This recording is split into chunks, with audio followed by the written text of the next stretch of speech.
এই যে মন্ত্রীগুলো আছে, আইসিটি মন্ত্রী, শিক্ষা মন্ত্রী, এগুলার নামও নিলাম না, কারণ এগুলোর নাম আমার কাছে গালির সমতুল্য। এরা একটা ফেসবুক পোস্ট দিচ্ছিল 2 দিন আগে, এই নতুন রাজাকারদের দেখে নিব, ক্যাম্পাসে সব রাজাকার, এইসব পোস্ট দিচ্ছিল। গত 2 দিন আমাদের ছাত্র সন্তানদের কর্মসূচির ভয়ে ওদের গলা পাল্টে গেছে।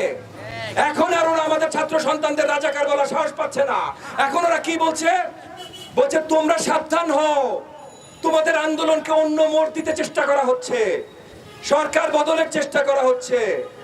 আরে চাটুকার, বাটপার, রাজাকার এই আইসিটি মিনিস্টার আর এই শিক্ষামন্ত্রীর দল, তোদের সরানোই তো আসল কোটা সংস্কার।